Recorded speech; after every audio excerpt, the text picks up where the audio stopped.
Far beyond the mapped borders of the Imperium, where no crusade had ever traveled and no official star charts existed, an Imperial reconnaissance fleet entered a region of space marked only by unstable warp turbulence. The cruiser Sanctus Vigil drifted carefully through violent currents of immaterial energy, its Gothic hull illuminated by flashes of violet lightning tearing across the darkness. Outside the vessel, the warp behaved strangely. Instead of its usual chaotic movement, the surrounding space felt compressed, as if reality itself was tightening around something hidden. Inside the bridge, the first signs of failure began to appear. Navigation systems started returning contradictory readings. One moment, the fleet appeared stationary. The next, the cogitators calculated impossible forward movement across millions of kilometers. Coordinates repeated themselves endlessly, forcing the machine systems into recursive failure loops. Tech priests rushed between control stations as warning sigils flooded the bridge. Sacred data scrolls printed corrupted calculations faster than servitors could process them. The machine spirits refused every attempt at proper classification. Then, deep below the bridge, the astropathic choir detected something far more disturbing. A psychic signal. Not a distress call. Not a warp echo. A presence. Chief Astropath Varian was brought to the command deck moments later, visibly shaken.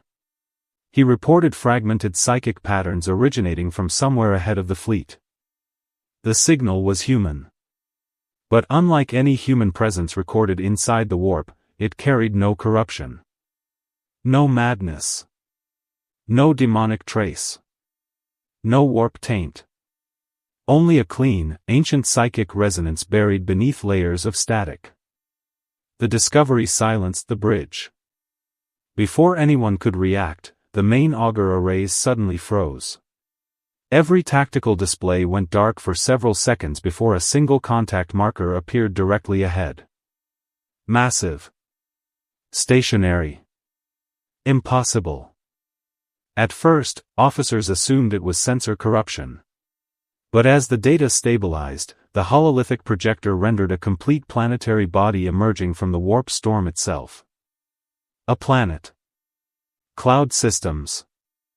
Atmosphere. Continents. Oceans. An entire world hidden inside the turbulence. Repeated scans confirmed the impossible. Stable biosphere. Human-compatible atmosphere. Zero mutation signatures. Zero warp contamination. Every system returned the same answer, only for the machine spirits to reject the results immediately as logical contradiction. Tech priests restarted the scans again. Same result. Again. And again. Commander Halbrecht ordered immediate archive verification. Ancient Crusade logs, stellar registries, Mechanicus databases, and Imperial cartographic vaults were searched. Nothing. No records. No expedition logs. No lost colony designation. No mention of such a world had ever existed. And yet, it stood before them now. Outside the observation deck, the warp storms curved unnaturally around the planet's silhouette, bending as though blocked by an invisible force.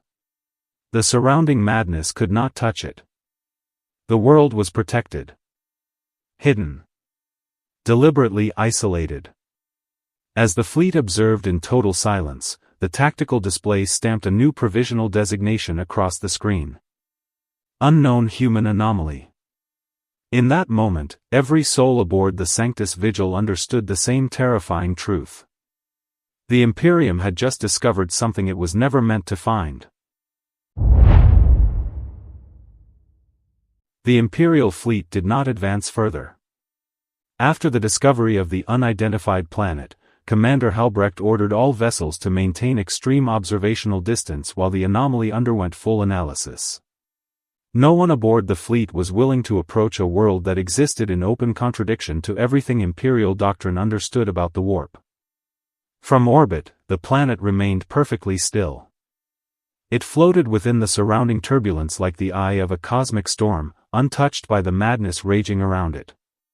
Vast warp tempests twisted violently across nearby space, yet each storm curved unnaturally around the planet's perimeter, bending away from its atmosphere as if repelled by an invisible barrier.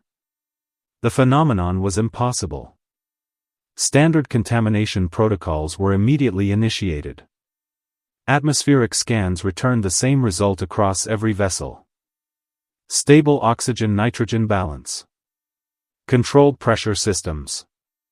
Normal hydrological signatures. Biological compatibility with baseline humanity. No toxic instability. No atmospheric corruption. No mutation traces. Most disturbing of all, absolute absence of warp taint. The silence on the bridge deepened. A world suspended within warp instability should have been a dead husk at best, or a demonic nightmare at worst. Instead, this planet displayed greater environmental stability than many sanctioned Imperial worlds. Mechanicus personnel escalated the investigation. Mugos Dominus Keeler authorized restricted archaeotech comparison protocols, procedures normally forbidden without inquisitorial approval. Planetary energy readings were cross-referenced against lost Dark Age of technology archives. The similarities were unsettling. Beneath the surface, geological scans detected structures too symmetrical to be natural.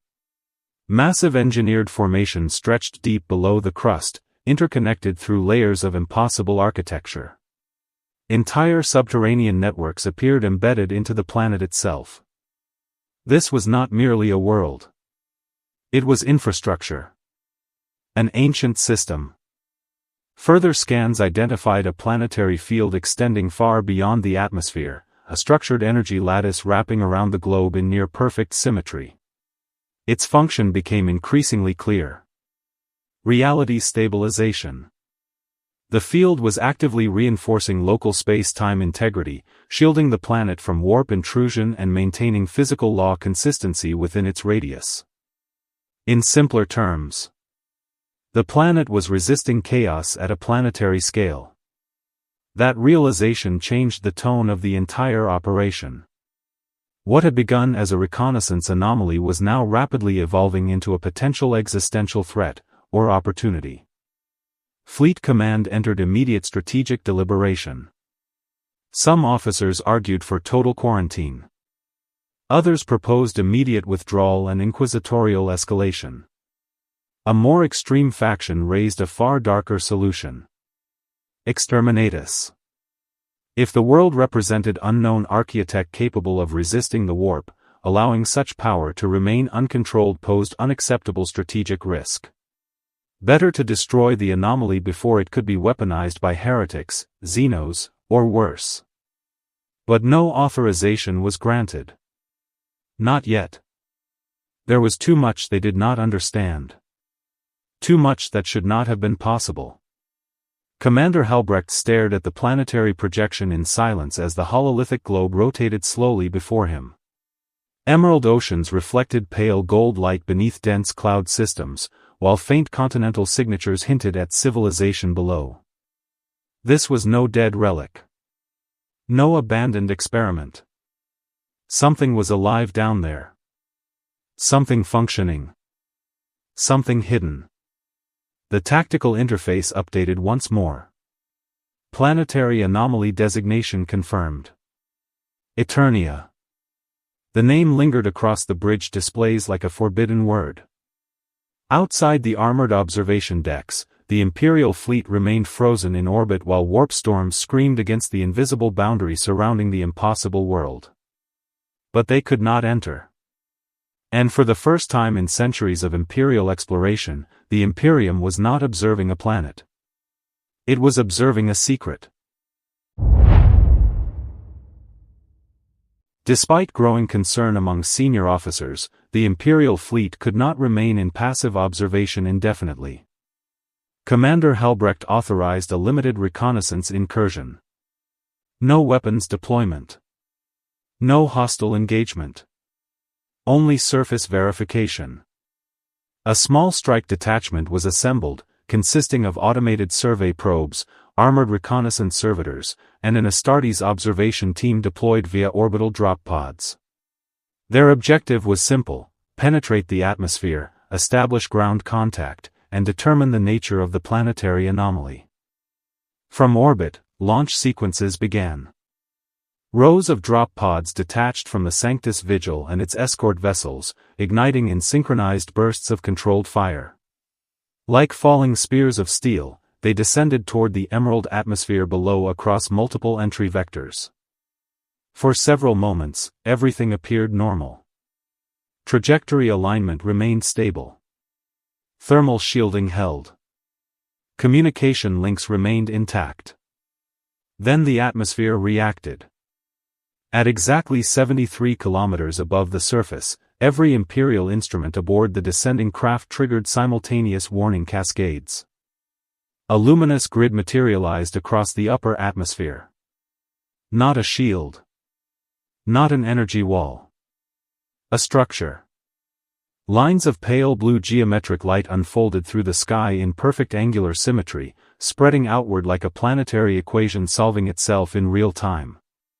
Before any pilot or system could respond, all descent units stopped. Instantly. No collision. No explosion. No deceleration curve. The drop pod simply froze in place. Suspended motionless above the planet. Inside the pods, Astartes' internal diagnostics immediately registered system instability. Gravity vectors inverted and corrected repeatedly, forcing armor gyros into constant recalibration. Targeting arrays lost orientation. Motion sensors reported forward movement despite zero displacement. One Space Marine attempted manual thruster override. Nothing happened. The pod did not move. Another attempted emergency descent rerouting. The system rejected the command before execution. Across the fleet, operators watched in disbelief as every Imperial descent craft remained locked in mid-air, trapped within the geometric lattice. Not damaged. Not attacked. Simply denied. Secondary deployment authorization was issued immediately. A second wave launched to test atmospheric response variation. The result was even more disturbing. As the next wave approached the containment layer, their descent vectors were automatically reversed. Without visible propulsion interference, the pods changed orientation and were redirected upward, gently but absolutely, back toward orbit. The planet was not merely blocking entry. It was controlling access. Attempts to establish direct communication with the surface followed. Standard Vox frequencies were transmitted first. Then encrypted Imperial channels. Then broad-spectrum signal sweeps. Nothing returned. No response. No interference. No static. Just silence. Perfect, deliberate silence. Not the silence of absence. The silence of refusal. Bridge officers exchanged uneasy looks as new analysis data streamed across tactical displays. The atmospheric barrier was no random defense mechanism. It was reactive, selective, and precise beyond any known Imperial defensive architecture. It had identified the fleet, assessed the incursion, and rejected it without hostility. Fleet Command updated the anomaly classification immediately.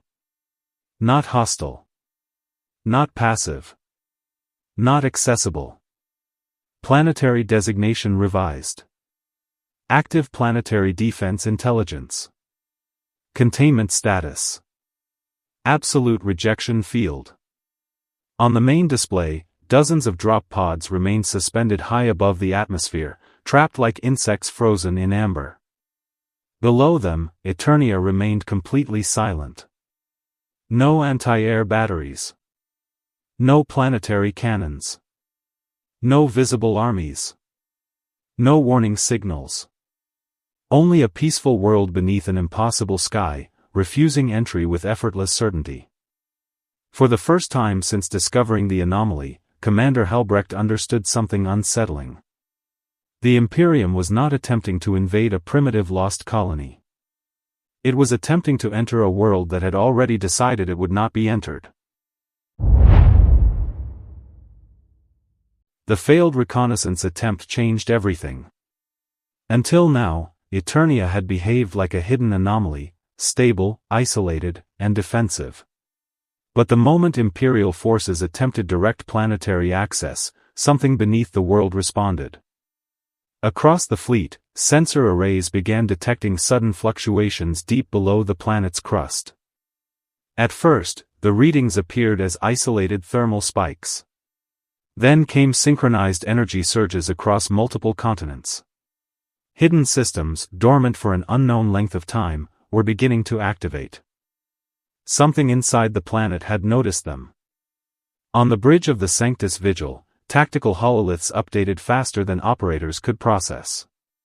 Geological scans previously interpreted as buried megastructures now lit up as a fully interconnected planetary network. Energy signatures spread through subterranean channels like awakening veins. Whatever powered Eternia was no passive relic. It was alive. Then the mountain activated. On the primary orbital display, a remote peak hidden beneath storm clouds became the center of all activity. Its silhouette sharpened as atmospheric interference cleared, revealing an ancient fortress built atop jagged black stone. Massive. Monolithic. Impossible to ignore.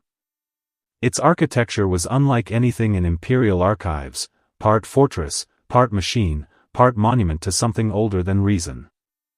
Then its surface moved.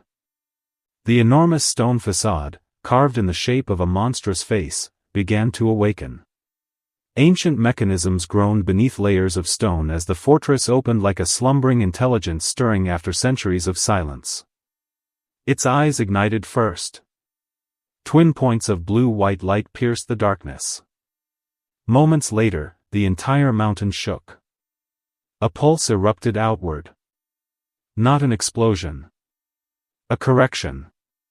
A wave of structured energy expanded from the fortress across the planetary surface in perfect circular symmetry. The pulse rolled over forests, oceans, deserts, and cities alike, connecting with hidden systems buried across the world. Planetary synchronization had begun. The effect was immediate. From orbit, the Imperial fleet watched in disbelief as the warp itself started to retreat.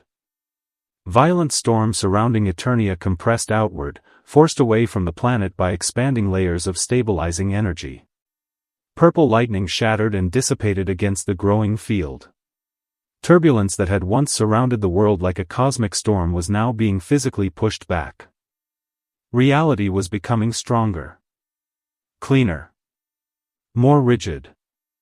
As if the laws of physics themselves were being reinforced. Tech priests scrambled to interpret the incoming data. Spatial distortion readings were collapsing. Local dimensional instability was decreasing. Warp bleed through levels were dropping toward zero. A senior Muggos stared at the numbers in disbelief.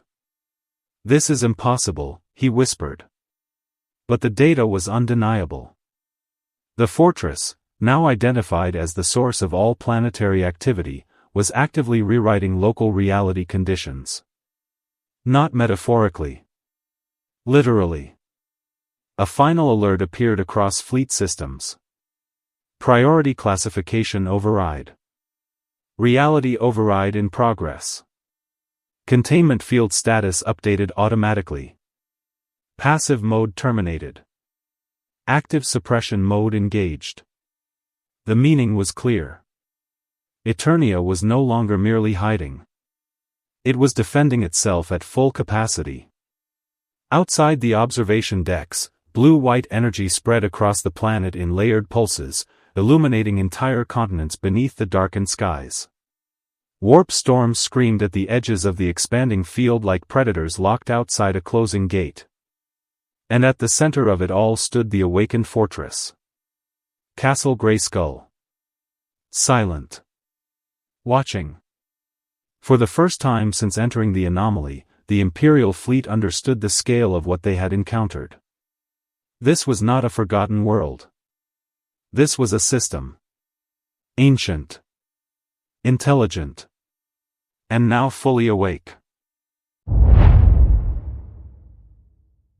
While the Imperial fleet remained trapped in silent observation above the atmosphere, life on Eternia continued with disciplined calm.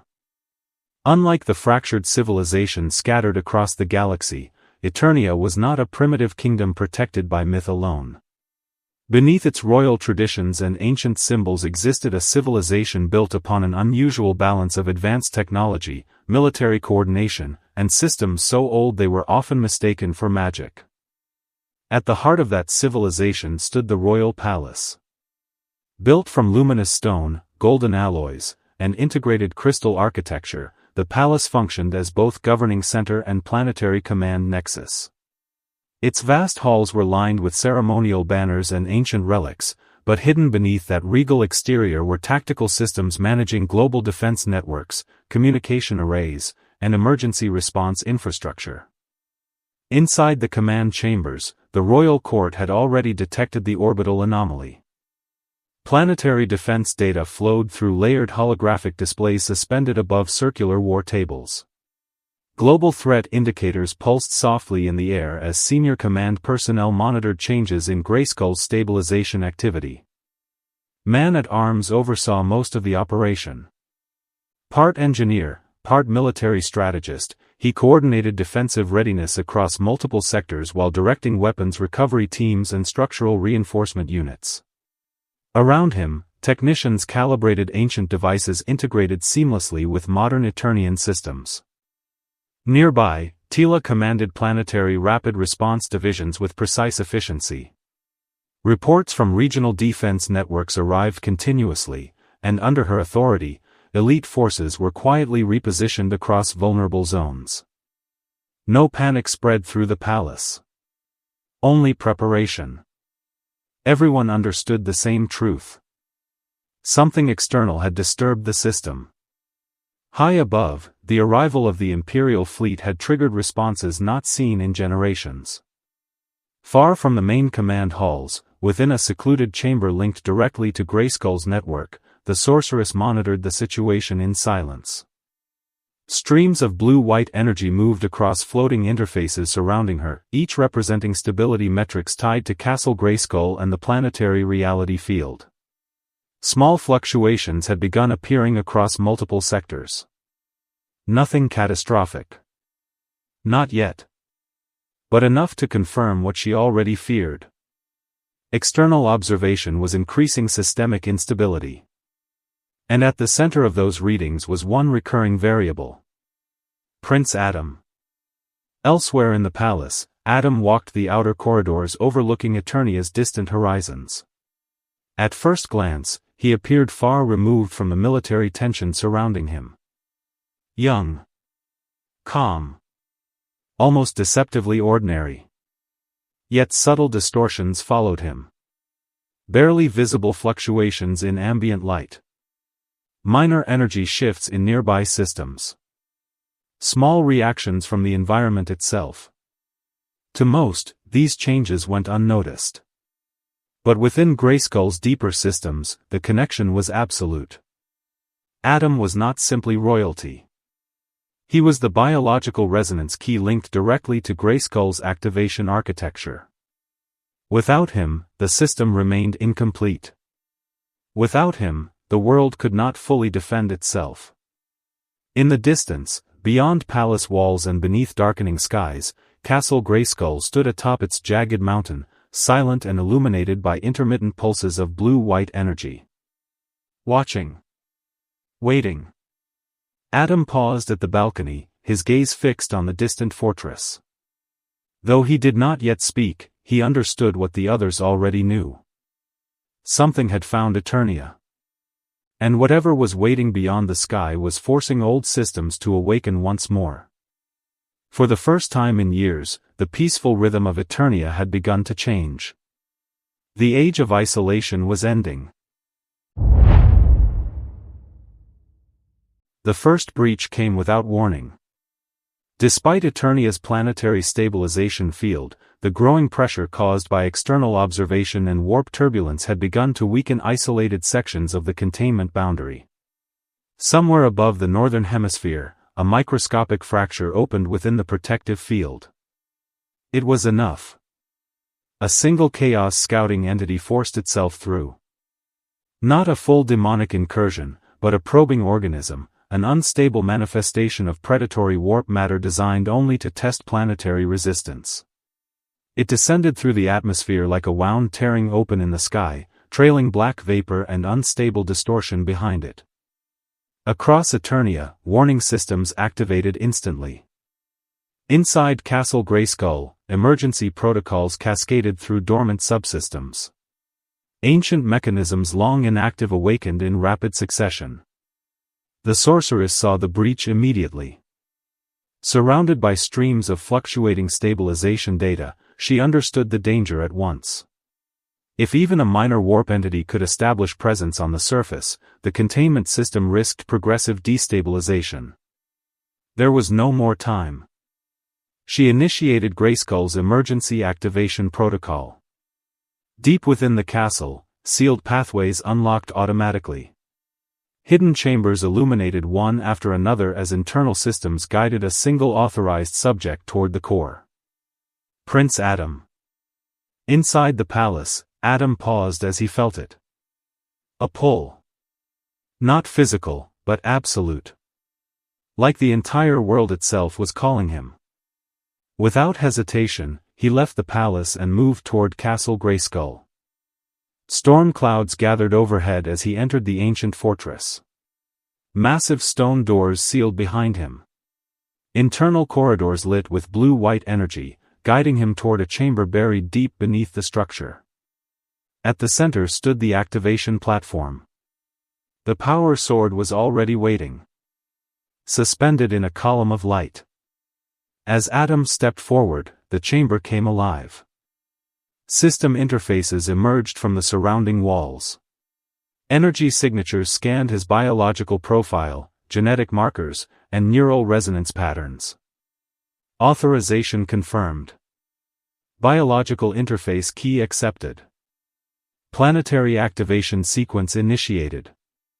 Adam grasped the sword. And everything changed.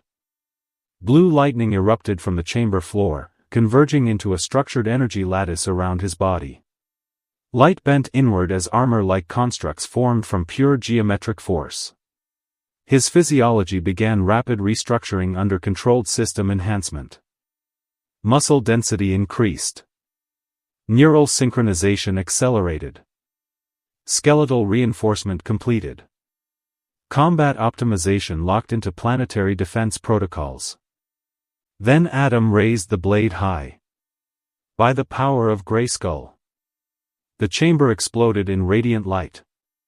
A shockwave of structured energy erupted from the castle, expanding across Eternia in all directions.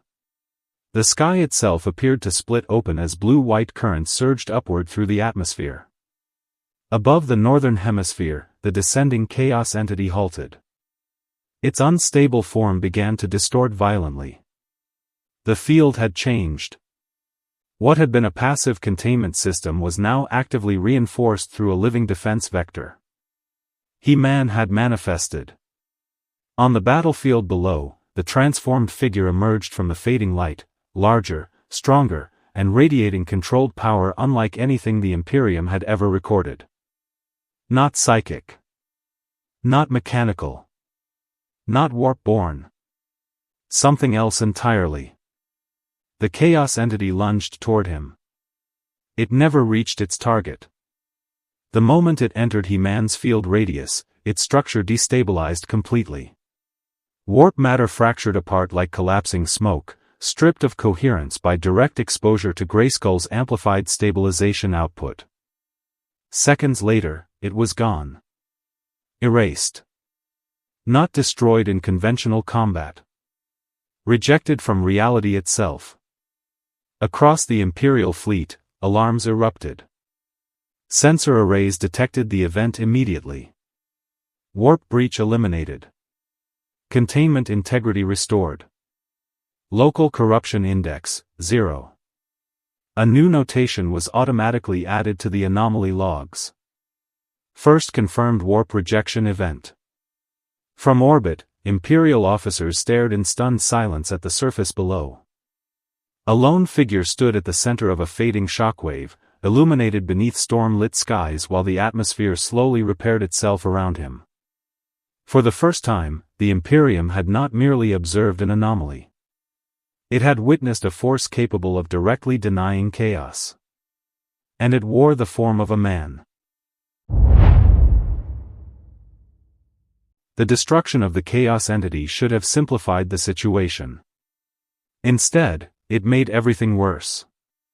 From orbit, the Imperial fleet immediately redirected all available observation systems toward the lone figure standing at the center of the planetary stabilization zone. High-resolution combat telemetry flooded tactical stations. Auspex arrays tracked atmospheric residue, biological signatures, energy output, and localized spatial distortion surrounding the unidentified combatant. The results made no sense. Targeting systems repeatedly attempted lock acquisition. Each attempt failed. Not because the figure was moving. Not because of interference. But because the systems could not generate a stable targeting solution. One moment, He-Man appeared as a standard biological life form. The next, surrounding spatial data shifted subtly enough to invalidate all predictive calculations. Range estimates fluctuated. Mass readings contradicted themselves. Thermal signatures remained stable while energy output exceeded expected thresholds. Every weapon system reported the same conclusion. Lock failure. Bridge officers recalibrated targeting arrays manually. Same result. Again. And again. On the command deck, Mechanicus analysts began emergency classification review. Initial theories were discarded one by one. Not Psyker. No warp signature. Not Xenos. Genetic profile remained human-compatible. Not Astartes. No cybernetic augmentation. No known technological enhancement architecture. No recorded biological equivalent in Imperial databases. After repeated failures, Mugos Dominus Keeler delivered the only classification the data would permit. Entity does not conform to any recognized Imperial taxonomy. A silence followed. The tactical display updated. Anomaly status, non-warp/non-Xeno/non-Imperial. That designation triggered immediate inquisitorial concern. Encrypted transmissions began flowing between command vessels as attached Inquisition personnel initiated doctrinal review procedures. Multiple interpretations emerged simultaneously. Potential lost human archaeotech weapon. Potential unregistered abhuman variant. Potential theological anomaly. Potential contamination vector. None could be confirmed. All were unacceptable. Within minutes, classification disputes escalated into doctrinal conflict. Some argued the figure represented a strategic asset beyond valuation. Others insisted its existence alone constituted a threat to Imperial order. One senior inquisitor issued a private recommendation for immediate sanction escalation. Observation only. No engagement. Not until more was understood. Meanwhile, planetary telemetry continued streaming from the surface. Below, the battlefield itself had changed. Where the chaos entity had breached the surface, local terrain should have shown signs of contamination, corruption spread, or dimensional instability. Instead, the affected region was stabilizing. Rapidly. Residual warp distortion was collapsing. Atmospheric toxicity normalized. Geological stress indicators returned to baseline. It was as if the conflict had been erased from reality. At the center of it all stood He-Man. Motionless. Calm. The source of every contradiction. Additional scans revealed an even stranger anomaly. Civilian survival models in nearby sectors had spiked dramatically. Population clusters within proximity to He-Man's operational zone displayed abnormally high stability rates during planetary stress events. Casualty projections failed. Probability engines entered recursive contradiction warnings. The system simply could not model his presence. Strategic doctrines began breaking apart under the incoming data. He-Man was not merely strong. Strength could be measured. Weaponized. Countered. This was something else. A stabilizing variable inserted into a battlefield system that should have remained chaotic. He reduced uncertainty simply by existing. That was far more dangerous. On one observation deck, a group of space marines silently watched surface feeds projected across reinforced display glass. Below them, the golden figure stood alone beneath a fractured sky, illuminated by fading blue atmospheric currents. Bolters remained lowered. No one gave the order to fire. Not out of mercy. Out of uncertainty. For the first time in a very long time, the Imperium had encountered something it could neither categorize nor prepare to destroy. And that alone made He-Man more dangerous than any conventional enemy. The arrival of the Imperium had forced Eternia into a state it had not entered in centuries. What the Imperial fleet perceived as an isolated anomaly world was, in truth, a fully integrated defense civilization, one built not for expansion, but for survival against forces that could not be allowed to breach reality itself. Within the royal palace, the full planetary defense architecture was now active. Man-at-Arms stood at the center of the command nexus, surrounded by layered holographic displays that projected Eternia as a living tactical system. Every continent, every city, every buried structure beneath the surface was mapped into a single unified network. He spoke calmly, but with absolute certainty. Grayskull is not just a fortress. It is the core stabilization node. Everything else exists to support it. Across the system, dormant military frameworks began activating. Ancient weapon forges hidden beneath mountain ranges ignited for the first time in generations. Energy conduits lit up across subterranean tunnels, feeding power into long-unused defensive platforms. Forgotten war engines reinitialized as planetary command protocols reasserted control. Eternia was responding. Not to invasion. To existential pressure. Tila led the synchronized deployment of planetary security forces without hesitation.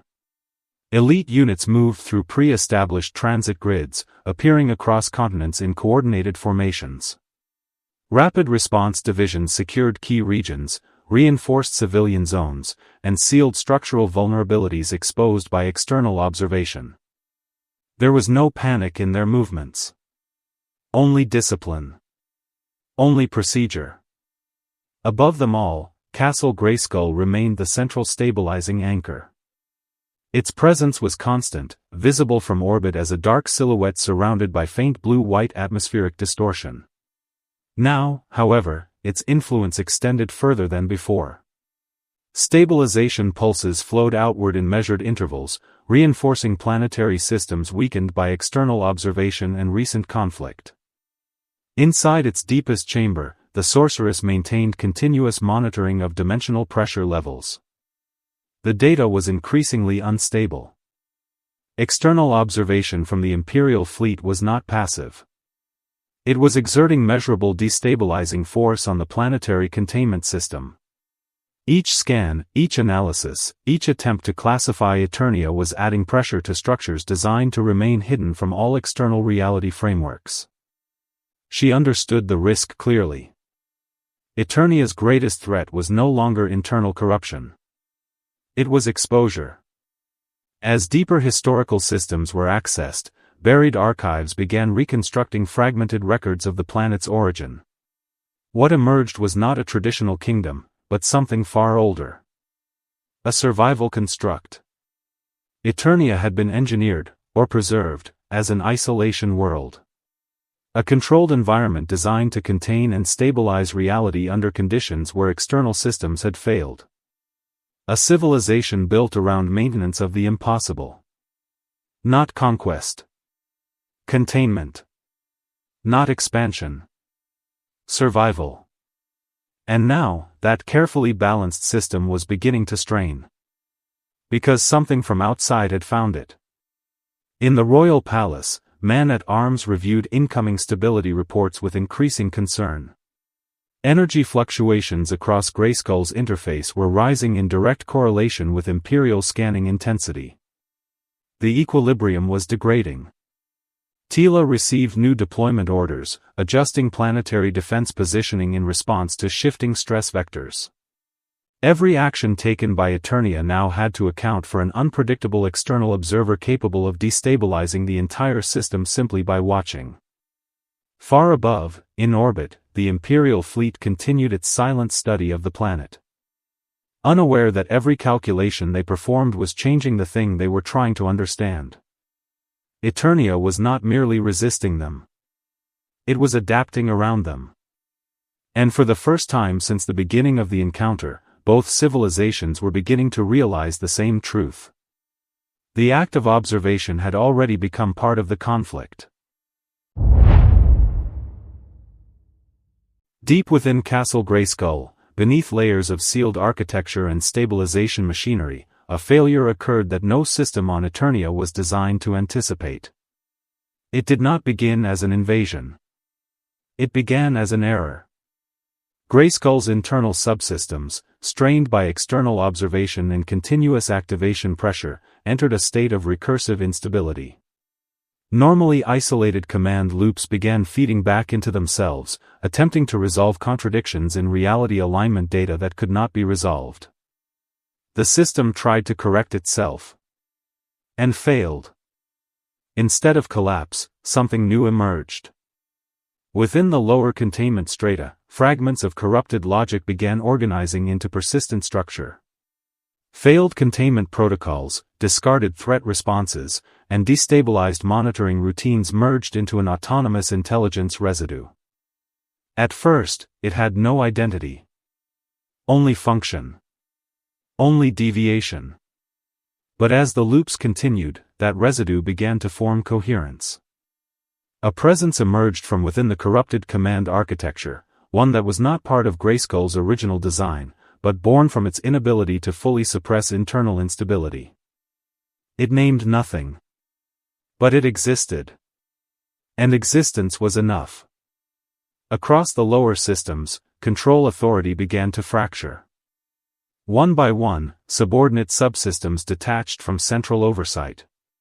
Stabilization routines that once reinforced planetary equilibrium began responding to a different directive.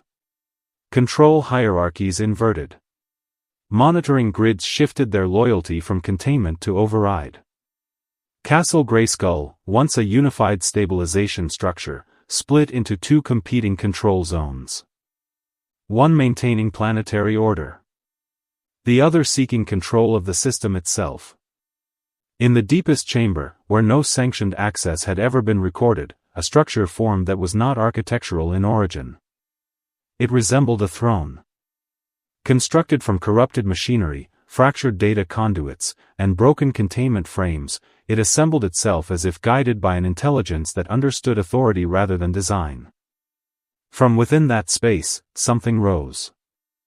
Not a physical entity at first, but a silhouette formed from instability itself. Its shape coalesced through layers of purple corruption energy leaking from damaged subsystems. Reality around it flickered as if uncertain whether it should allow the form to remain consistent. Then the identity solidified. Skeletor.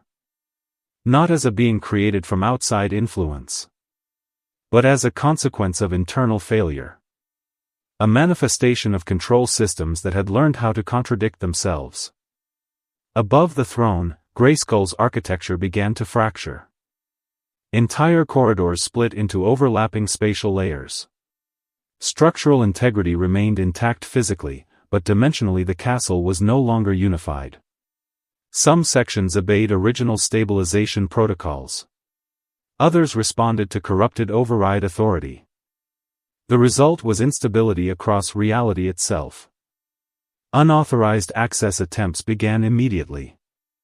Deep system probes triggered without command authorization. Internal defenses activated against their own command structures.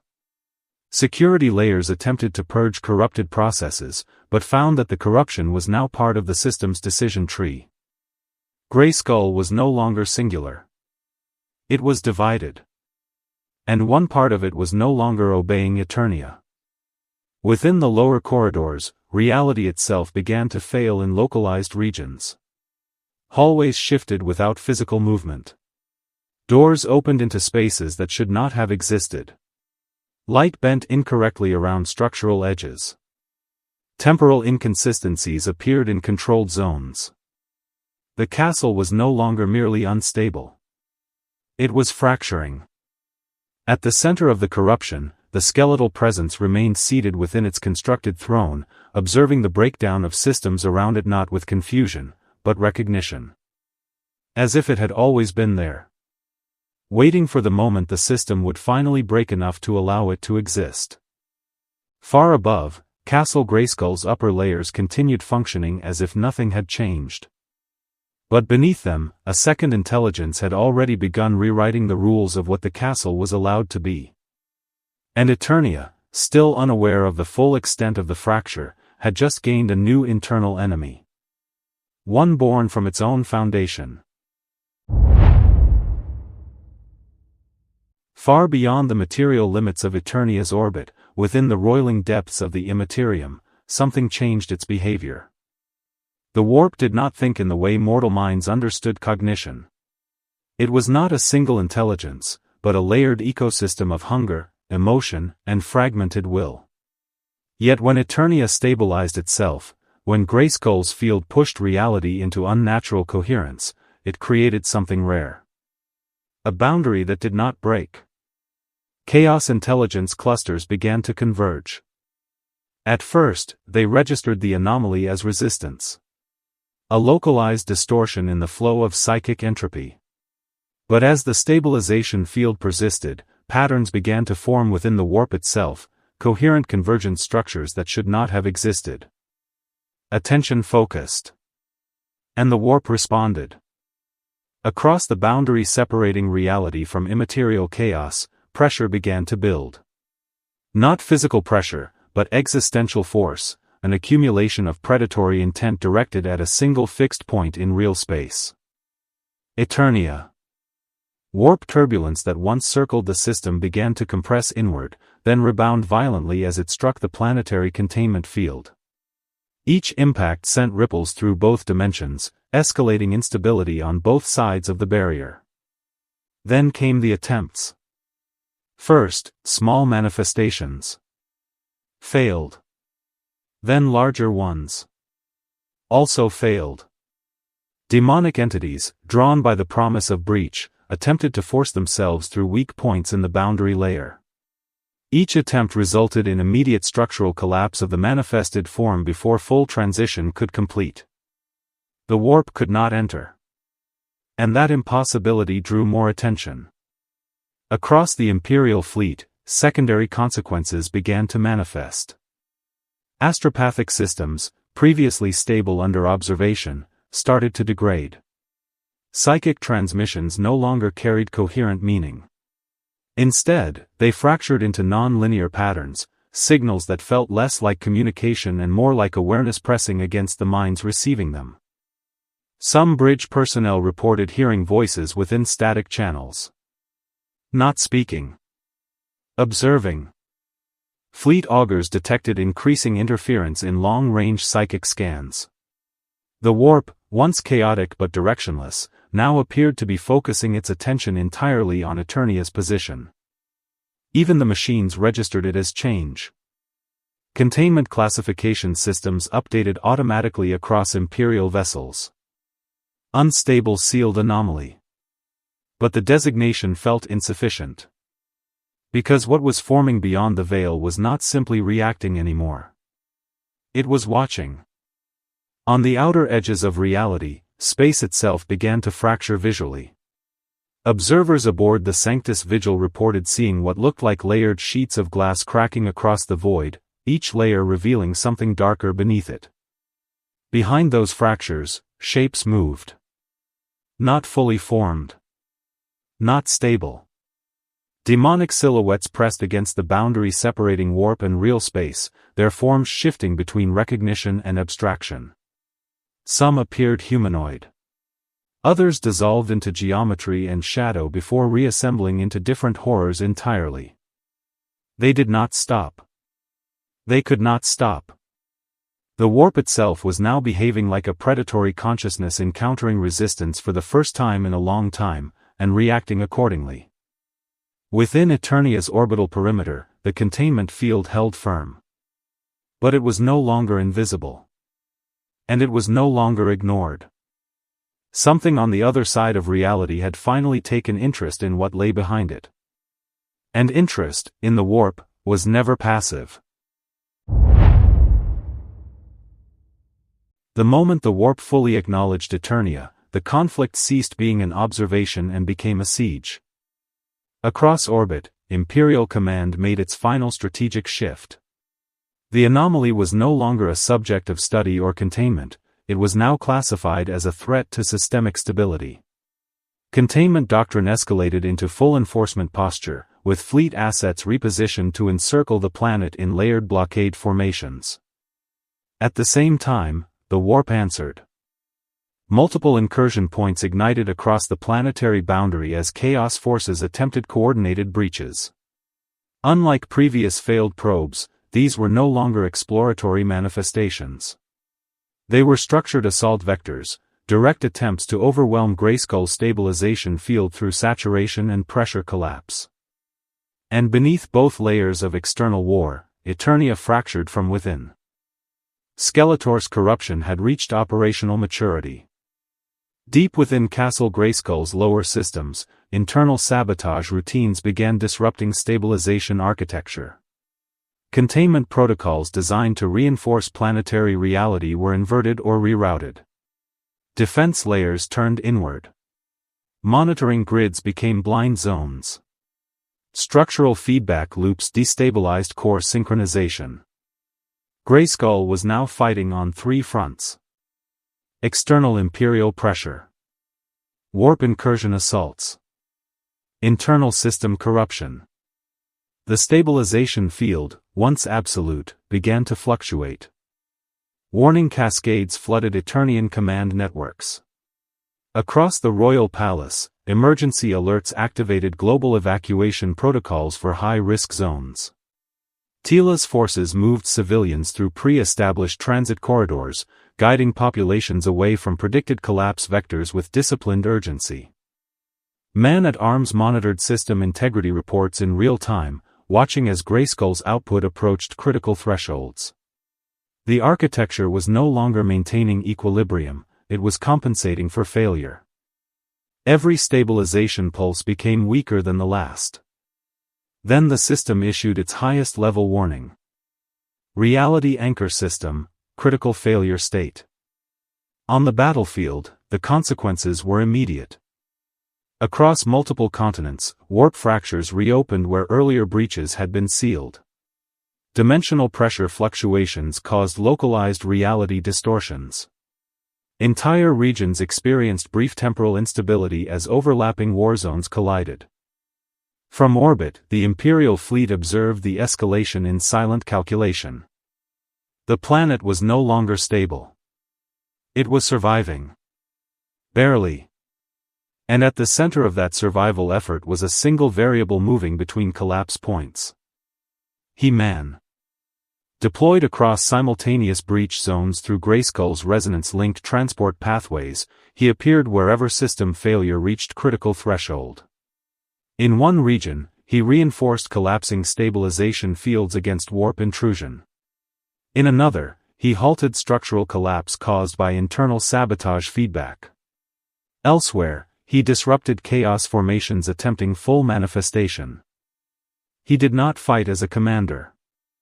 He fought as a corrective force. Each impact of his presence restored localized stability. Each intervention temporarily restored balance to systems that should have already failed. But the strain was accumulating. Above the battlefield, skies burned with overlapping conflict layers. Imperial vessels exchanged fire with chaos manifestations attempting to break orbital containment lines. Warp fractures split across continents like wounds in reality itself, bleeding instability into the physical world. At the center of it all, Castle Grayskull continued to glow. Its light was no longer steady. It pulsed under catastrophic energy load, each stabilization cycle weaker than the last, each correction requiring more force than the system could sustainably provide. Within its deepest chamber, the sorceress maintained emergency synchronization, but even her control was being eroded by competing system overrides. Grayskull was approaching its operational limit. Not failure through destruction. Failure through overload. Across all observation channels, a final classification updated automatically. Planetary status, imminent existential collapse zone. From orbit, the Imperium watched a world simultaneously resisting them, the warp, and itself. And at the center of that impossible equation, a single guardian moved through collapsing battlefronts, holding back forces that should have erased the planet entirely. Not winning. Not losing. Just delaying the end. With Eternia's stability collapsing under the combined pressure of Imperial observation, warp assault, and internal corruption, the sorceress made a decision that had been forbidden for generations. She accessed the core archival system of Castle Grayskull. No living Eternian was meant to reach it. Not even her. Deep within the castle's central chamber, reality itself thinned into layered energy constructs. The sorceress stepped into the interface space as the system recognized her presence and reluctantly granted partial access. Ancient safeguards activated, wrapping her consciousness in a lattice of stabilizing code and psychic containment fields. What she saw was not history. It was design. Grayskull was not merely a fortress or a mystical stronghold. It was a constructed reality anchor system, engineered during the final phase of the dark age of technology. Its purpose was not protection in the conventional sense, but containment of existential instability, specifically, the intrusion and propagation of warp-based corruption into isolated human survival zones. Eternia itself was not a naturally evolved world. It was an experiment. An isolated survival environment built to test whether human civilization could persist under controlled reality stabilization without collapsing under warp influence or external systemic degradation. Every continent, every ancient structure, every defensive system was part of a larger closed-loop design. And Grayskull was the core regulator. The system did not merely defend Eternia. It maintained its existence. As the data unfolded around her, the sorceress witnessed layers of planetary architecture revealed through holographic projection. Beneath the surface of Eternia, nested structures extended in impossible depth, engineered systems that predated even the oldest Eternian myths. Reality itself was layered like a controlled simulation field, each stratum reinforcing the one above it. Grayskull sat at the center of this layered structure, continuously emitting stabilization pulses that prevented dimensional collapse. But now, those pulses were failing. External observation had been identified as the primary destabilizing variable. Every Imperial scan, every warp incursion attempt, every act of attention directed toward Eternia was increasing system entropy. The act of being observed was weakening the containment architecture itself. The system was not designed to be seen. Only to exist in isolation. Within the interface, warning protocols activated. Reality anchor system, overload risk detected. Stabilization matrices flickered. Containment loops destabilized. Core integrity fluctuated between two irreversible outcomes. The system entered binary decision collapse. Option 1, concealment failure. Allow full exposure of Eternia to external forces, risking immediate systemic breakdown. Option 2, exposure escalation. Activate full defensive reveal state, permanently shifting Eternia into active confrontation with external reality structures. Neither outcome preserved the original design intent. Both led to irreversible transformation. Within Castle Grayskull, energy fields surged as the system attempted to resolve the contradiction. Reality layers around the sorceress flickered in and out of alignment, revealing the fragile separation between stable existence and total collapse. Above the chamber, planetary stabilization pulses began to stutter. Eternia was no longer simply under attack. It was reaching the limits of its purpose. And for the first time since its creation, Grayskull could no longer maintain the illusion of silence. The truth was no longer hidden. It was becoming unavoidable. The longer He-Man remained active on Eternia's surface, the more the Imperium struggled to define what it was witnessing. Within the command structures of the Imperial fleet, classification had already failed. Now, interpretation itself began to fracture. A doctrinal schism spread through the observing forces with alarming speed. On one side, Mechanicus analysts and certain strategic officers argued that the entity represented an unknown but potentially stable biological anomaly, an unclassified human derivative capable of direct warp rejection. To them, He-Man was a resource beyond standard categorization, something to be studied, controlled, and possibly replicated. On another, inquisitorial factions splintered into competing conclusions. Some demanded immediate containment, warning that any uncontrolled anomaly capable of resisting the warp at this scale posed an unacceptable existential risk. Others proposed weaponization, suggesting that Eternia's mechanisms could be adapted into Imperial technology. But it was the ecclesiarchy that changed the nature of the conflict entirely. As civilian observation data filtered through orbital relays and ground-level recording units, patterns began to emerge within human perception itself. Survivors in proximity to He-Man consistently reported similar interpretations of his presence, descriptions of divine protection, miraculous intervention, and overwhelming moral certainty in battle outcomes. The ecclesiarchy interpreted this not as coincidence, but confirmation. Within sealed theological chambers aboard the fleet, high-ranking representatives declared the possibility of a living saint manifestation. If true, He-Man was not merely a biological anomaly or Xeno-equivalent entity, but a sanctioned divine instrument of the Emperor's will. The declaration did not unify the Imperium. It shattered it further. Inquisitorial factions immediately fractured into opposing doctrinal camps. Containment advocates argued that uncontrolled religious interpretation of an unverified entity was dangerously destabilizing. Extermination factions insisted that any being capable of generating uncontrolled mass belief responses represented a threat to Imperial psychic and social stability. Exploitation theorists saw opportunity. If belief itself altered reality around the entity, then controlling perception could become a strategic weapon. The result was systemic paralysis. No single authority could agree on how to proceed. Meanwhile, on the surface of Eternia, civilian populations continued to respond to He-Man's presence in increasingly consistent patterns. Where he fought, survival rates increased. Where he moved, warp distortions weakened. Where he stood, chaos retreated. These patterns did not go unnoticed by the warp.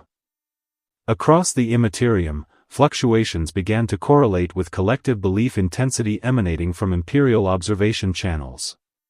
The more the Imperium attempted to define He-Man through theological or doctrinal frameworks, the more unstable local warp conditions became. Reality itself was reacting to interpretation. In orbit, this effect became measurable. Astropathic channels distorted in response to competing belief structures. Some transmissions elevated He-Man's presence into divine archetype classification. Others reduced him to heretical anomaly status. Each interpretation created measurable instability within the surrounding warp field. He-Man, however, remained unaffected. He refused all attempts at integration into Imperial authority structures. No communication attempt, no classification protocol, and no doctrinal framework altered his behavior or response. He acted independently, consistently reinforcing stabilization zones without alignment to any external ideology. This independence only deepened the crisis. Because in the Imperium, uncontrolled significance was more dangerous than uncontrolled power. And now, He-Man was becoming not just a force on the battlefield, but a variable within belief itself. Within Castle Grayskull, monitoring systems recorded a new form of destabilization. Not physical. Not psychic in the traditional sense. Ideological observation. The act of defining He-Man, of projecting meaning onto him from outside systems, was creating feedback pressure within Grayskull's stabilization network. Reality anchor integrity began to fluctuate in direct correlation with external interpretation density. The sorceress observed the readings in silence. The system was reacting to perception. And perception, once amplified across multiple civilizations, could no longer be controlled. Grayskull was not only holding back the warp anymore. It was holding back interpretation itself. And it was beginning to fail under the weight of being understood. Grayskull did not fail all at once. It fractured in stages. Deep within its core architecture, the internal systems reached a bifurcation collapse threshold, where two incompatible control states could no longer coexist. Stabilization protocols and corrupted override authority began competing for dominance across the same structural layers. Reality within the castle stopped behaving as a single unified system. And then Skeletor acted. From the depths of the corrupted command network, he executed a final override sequence, one never intended to exist within Grayskull's original design. The command did not merely disrupt stabilization. It attempted something far more extreme. To convert the entire castle into a controlled warp aperture. If successful, Eternia would cease to be a closed system and become a direct gateway between real space and the Imperium. The moment the override initiated, Grayskull collapsed inward. Not physically, but dimensionally. Entire sections of the castle split into layered instability zones, each operating under different rules of space, time, and causality. Corridors duplicated and diverged. Chambers folded into themselves. Structural continuity broke down into overlapping realities competing for dominance. Within seconds, the fortress was no longer a singular structure. It was a fractured system of competing versions of itself. Outside, chaos forces intensified their pressure against the weakened containment field. The warp, sensing imminent breach potential, surged forward in coordinated waves of predatory force. Every external impact further destabilized Grayskull's remaining stabilization capacity. The collapse accelerated. Inside the chaos of failing architecture, He-Man entered the core stabilization chamber. He did not arrive through conventional movement. He was pulled in through resonance lock, a direct system response to his biological connection with Grayskull's remaining functional integrity. The chamber formed around him as collapsing layers attempted to stabilize his presence as an anchor point. At the center of the chamber, Skeletor awaited. Not as a distant corruption, but as a fully manifested intelligence occupying the broken command nexus of the system. The throne of corrupted machinery now floated within a void of fractured reality, surrounded by shifting layers of unstable geometry. The final confrontation began without words. Around them, reality degraded further. Time loops formed within localized combat space, causing moments to repeat, overlap, and diverge unpredictably. Each action created multiple outcomes that briefly coexisted before collapsing into one dominant timeline strand. Purple corruption energy clashed with structured golden stabilization force as Skeletor attempted to force Grayskull's collapse into irreversible warp transition. He-Man countered not with aggression alone, but with controlled stabilization output, reinforcing failing system nodes as they broke down in real time. The battle was not for dominance. It was for system survival. With each exchange, the chamber itself disintegrated further into abstract dimensional fragments. Floating architectural pieces drifted through broken space, suspended between incompatible layers of reality. Gravity ceased to maintain consistency. Direction lost meaning entirely. At the center of it all, both forces reached the system's final threshold. A stabilization override sequence initiated. Not from Skeletor. Not from Grayskull. But from the combined resonance of He-Man and the remaining core architecture. Reality snapped into a single aligned moment. Skeletor's form destabilized. Not destroyed. Not erased. Absorbed. His consciousness was drawn into a recursive containment loop embedded within Grayskull's deepest stabilization framework, a closed cycle designed not to eliminate corruption, but to prevent its escape from controlled isolation. The system did not kill him. It imprisoned him within repetition. As the final sequence completed, Grayskull collapsed inward one last time. A sealing pulse expanded through the chamber, locking the rupture zone across all remaining dimensional layers. Fractured reality reconnected. Structural integrity stabilized. The castle reassembled itself into a weakened but intact state. The collapse had been contained. Not prevented. Not won. Contained. Outside, the warp pressure eased slightly, as if something had been removed from its immediate reach. And within the heart of Grayskull, silence returned. For now. The decision did not come from war, nor from invasion, nor from chaos. It came from necessity. Within the deepest surviving layer of Castle Grayskull, the sorceress activated the Absolute Seal Protocol. There was no hesitation in her action. Only understanding. The system had reached its final stable contradiction. Eternia could no longer remain visible to external reality without collapsing under the weight of observation itself. The Imperium, the warp, and even internal corruption had become equally destructive simply by knowing it existed. The only remaining solution was erasure from access. Not destruction. Separation. Across the planetary network, containment sequences engaged simultaneously. Grayskull's stabilization core began to invert its own function. Instead of projecting reality stability outward, it began compressing all planetary existence inward, folding every layer of Eternia into a tightly sealed micro-reality structure. Space collapsed in controlled layers. Oceans, continents, atmospheres, and subterranean systems compressed into nested dimensional strata, each reinforcing the next in a self-contained loop of existence. Eternia was becoming smaller in physical terms, but denser in reality terms.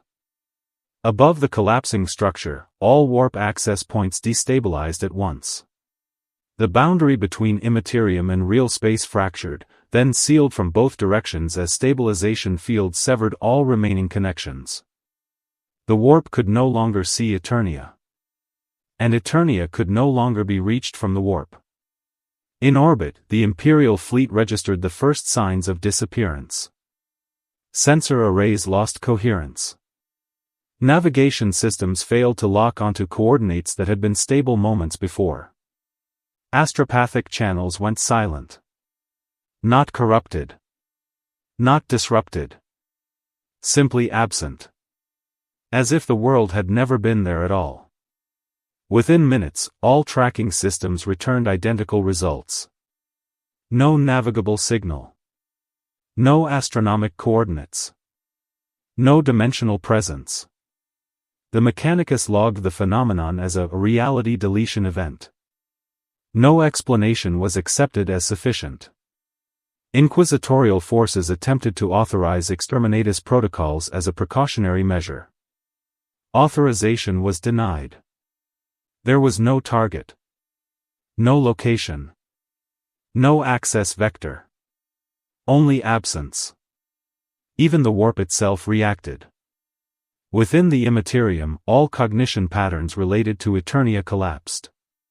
Chaos entities that had previously converged upon the system lost all reference to its existence. It no longer appeared in psychic maps, predatory instincts, or demonic awareness. It was not hidden. It was gone from perception entirely. Within Castle Grayskull, the final transformation completed. The fortress ceased active stabilization and transitioned into dormant anchor state, maintaining internal integrity without external interaction.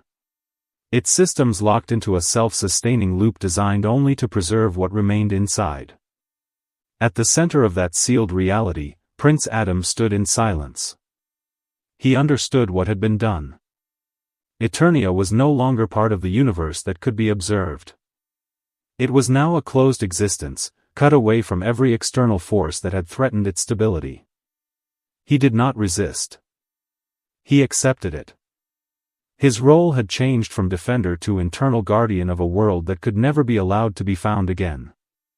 Far above, the last visible structure of Castle Grayskull folded inward, collapsing into a perfectly contained sphere of layered light and sealed geometry. Eternia contracted until it no longer occupied space in any meaningful sense of the word. Then it vanished.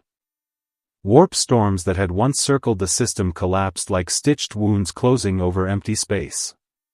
Imperial sensors flickered, then failed, then stabilized on nothing. There was no debris. No trace.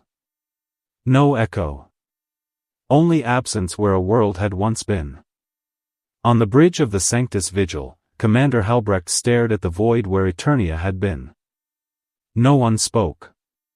Because there was nothing left to report. No victory. No defeat. Only a gap in reality where something impossible had once been briefly understood. And then removed. Final system status. Stable, isolated, unobservable, unbreachable. In the 41st millennium, some worlds are not conquered. They are erased from reach.